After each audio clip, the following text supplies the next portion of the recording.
Situé à 500 mètres à droite de la maison du peuple, le palais royal de la commune de Dassa-Zoumé devient un sujet polémique. Depuis juin 2018, l'obscurité devient roi tous les soirs dans ce palais. Considéré comme le plus ancien royaume, son état laisse à désirer. Face à cet état de choses, la population exprime son mécontentement et lance des appels à l'endroit des autorités. En réalité, ce palais-là ne mérite plus d'être dans cet état.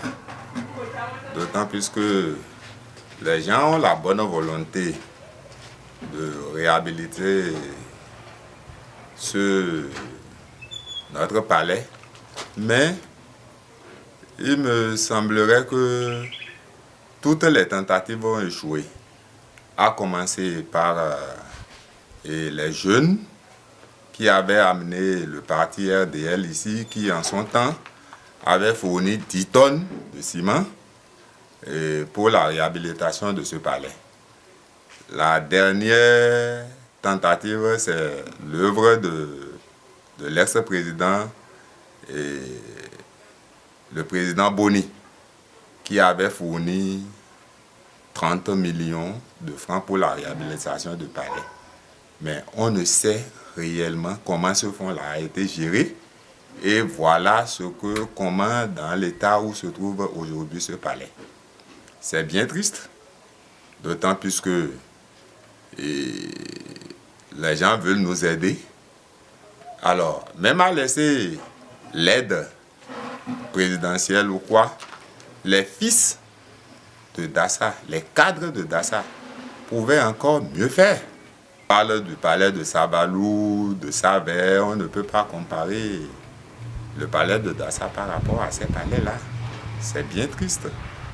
Alors que dans tout ça là, Dassa est le plus ancien royaume. Le plus ancien royaume. 2 siècles avant Abomey et 4 siècles avant Savalou, pour ce que nous connaissons. Mais comme la ronde du lézard est celle de Caïman, moi j'appelle les intellectuels, les cadres à réfléchir à la chose pour sortir le palais de cet état-là. Nous avons un seul palais et ça symbolise l'unicité des fils de Dassa. Donc pour cela, il faut que nous nous battions pour que notre palais soit un palais qui mérite d'être montré, qui mérite vraiment l'admiration de beaucoup de personnes. Surtout que Dassa, actuellement, est devenu un centre touristique très important. Le roi qui est là est dépositaire de nos valeurs traditionnelles, de nos valeurs endogènes.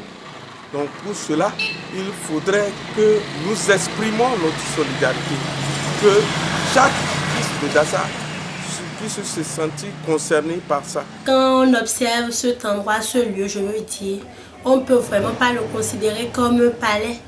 Parce que quand on dit palais, vous-même, vous savez ce que nous mettons dedans. Un palais, c'est-à-dire un lieu où tout est beau. Mais c'est tout le contraire de Dassa, du palais de Dassa. Du coup, je ne sais pas trop s'il faut l'appeler palais ou maison ou je ne sais pas. Je peux même affirmer que ce lieu a été transformé en un lieu de rendez-vous. Parce que déjà, il n'y a pas la lumière. Du coup, les jeunes qui veulent se voir entre eux, papoter un peu ou bien draguer, c'est là ils se retrouvent pour faire un peu de tout. Ce n'est pas digne de Dassa. Si chaque responsable à son niveau ne se sent pas toujours concerné, je crois qu'on ne va pas passer toute la vie à répéter les mêmes choses. Nous avons des dirigeants, nous avons des gens dans le gouvernement qui sont de Dassa, qui sont natifs de la ville. Et on n'a pas nécessairement besoin de le leur rappeler. C'est une obligation pour eux. C'est leur maison, c'est leur ville. Donc, ils savent très bien ce qu'ils doivent faire. Jusque bon, nous ne savons pas ce qu'ils attendent pour le faire. Des millions ont été décaissés pour la rénovation de ce palais. Mais jusqu'à nos jours, rien n'est fait. Où est passé donc tout cet argent? C'est la grande question qui taraude tous les esprits aujourd'hui. Il va falloir que le roi pense aussi à sa propre dignité. Et même en dehors de l'image du palais, il faut que lui-même il pense à soigner sa personnalité. Sinon, ce qui se passe ne l'honore en rien. La dernière fois, moi, j'étais sur les lieux avec Bakokou à un spectacle, mais l'obscurité dans laquelle végétait ce palais suscitait beaucoup de commentaires. Pour pallier ce problème et donner une bonne impression au palais royal de Dassa-Zoumé, il urge que chaque autorité à divers niveaux puisse prendre conscience de la tâche à accomplir et l'exécute de la bonne manière que soit, car le développement du palais royal en dépend.